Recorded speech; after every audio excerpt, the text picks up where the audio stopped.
حافظ ابرار احمد قادری گلشن نگر کھنڈوا MP سے انہوں نے سوال کیا ہے کہ کیا مسجد کے مائک سے انتقال کا اور سویم کی قرآن خوانی کا اعلان کر سکتے ہیں یا نہیں؟ جواب عنایت فرما دیں۔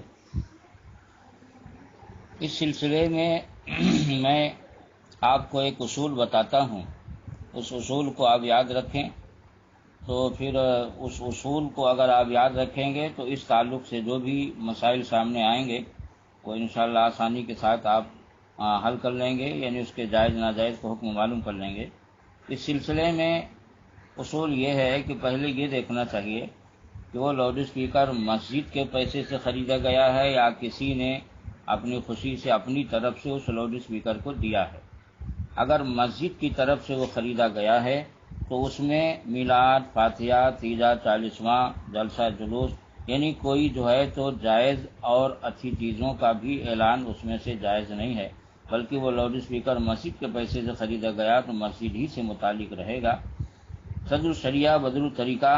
حضرت علامہ امجد علی اعظمی رحمۃ اللہ علیہ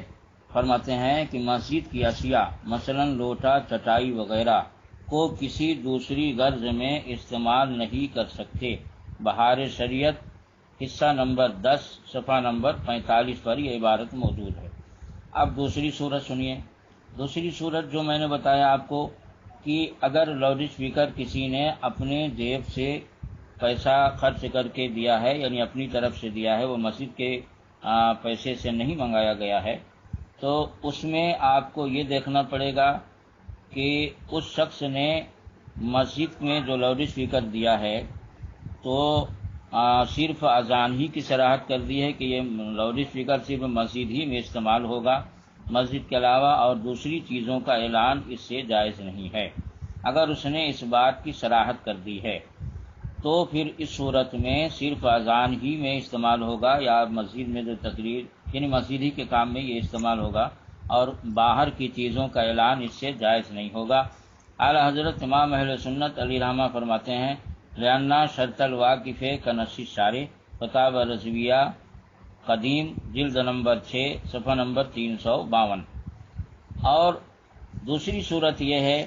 کہ اس نے کچھ بھی نہیں کہا، صرف لاؤڈ اسپیکر دے دیا، یعنی مطلق رکھا، لاؤڈ اسپیکر اس نے مسجد میں دے دیے، کچھ کہا نہیں، تو پھر وہاں اس صورت میں اس میں وہاں کے عرف اور رواج کو دیکھنا پڑے گا۔ اگر وہاں کے عرف اور رواج میں یہ ہے کہ وہاں مسجدوں سے جو ہے تو میلاد، فاتحہ، تیجا، 40واں یعنی اچھی چیزوں کا اعلان کیا جاتا ہے، تو پھر اس عرف و رواج کے مطابق یہی سمجھا جائے گا کہ اس کی طرف سے دلالتاً اجازت پائی گئی، لہذا اعلان جائز ہوگا۔ اور اگر وہاں کا عرف نہیں ہے